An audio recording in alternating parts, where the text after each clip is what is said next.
Everything I think I know about warrior cats. An essay video by someone who has never read a book. Well, a warrior cat's book anyway.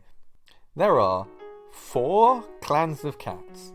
Sky Clan, who I think live on a hill putting them slightly closer to the sky. River Clan, who live next to a puddle with a small stream. Thunder Clan, who live next to a road for cars because they can't read and thought it said cats. And Shadow Clan, which may actually live in the shadows. Also there's Star Clan, which is Cat Heaven, and the Dark Forest, which is Cat Hell. All of the clans are led by Thing Stars, because star is a magical sacred word, and becoming leader allows you to have the word star in your name. Otherwise your name is Thing Thing or something, like Ivy Tail, or Leaf Pool, or Jay-Feather, or Green Lantern. Some cats aren't living in these clans, and those cats are the sensible ones called kitty pets. They're cats that are pets.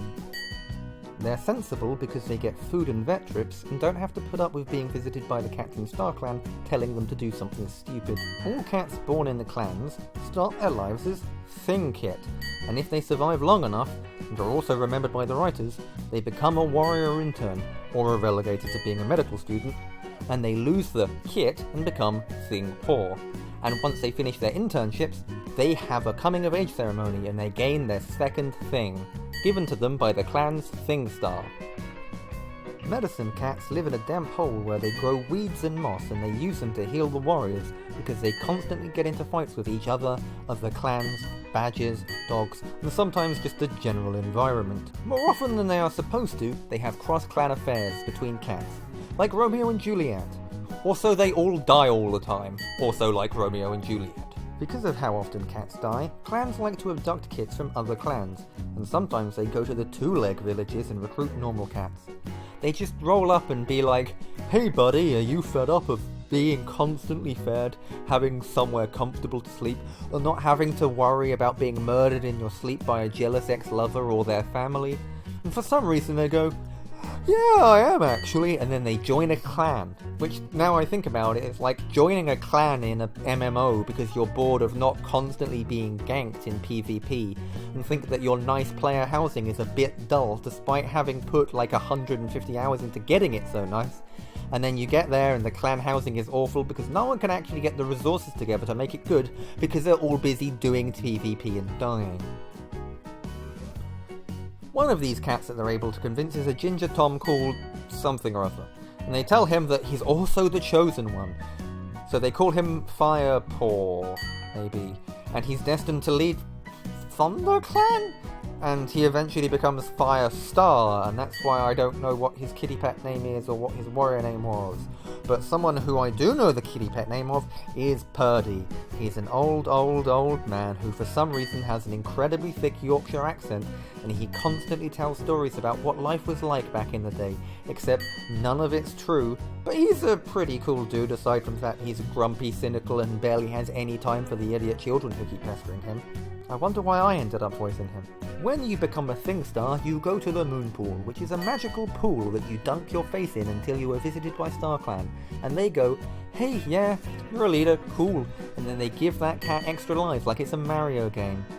This works not because the pool is magical, but because Star Clan is the afterlife, and you're basically drowning yourself to the point of near death. Also, just because you're in Heaven Clan and you get to visit people in their dreams and stuff and tell them what to do and give them prophecies of the future, doesn't mean that you're competent, helpful, or right about any of it. Like, the living cats just have to do what they say, because they're in heaven. As well as the Moon Pool, there is a gathering space where they have clan meetings between all of the clans.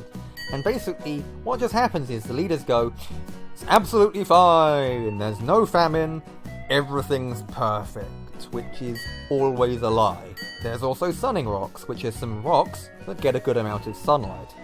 And because cats like to sit in the sun, this is the most heavily contested place ever. Currently, it belongs to whichever Warrior Cats YouTuber memed about it last, which means I think it belongs to Dovewing's Green Eyes. There is a small cat called Scourge, who managed to accidentally knock a tooth out of a dog's mouth, and he has this in his collar, and he pretends that he killed the dog, and I'm pretty sure he just named himself Scourge to make himself sound cool. What else? Time for a very short list of equally short, unrelated facts. There is a cat called Jay Feather. He has a stick. There is this one badger that's cool. There's a clan boss called Bramblestar, and they are voiced by my friend, and that is literally the only thing I know about them. Tigerstar is evil, and no one likes anyone with tiger in their name as a result. I think Tigerstar died and went to the Dark Forest, but for some reason, because that's kind of just like next door and is an actual forest, right next to where all the clans live, they can just like leave sometimes and just like attack people. Also, my government-assigned cat name is Sneeze Slate, which I know is Sneeze Slate, but the way it's written, I refuse to read it as anything other than Sneezes Late.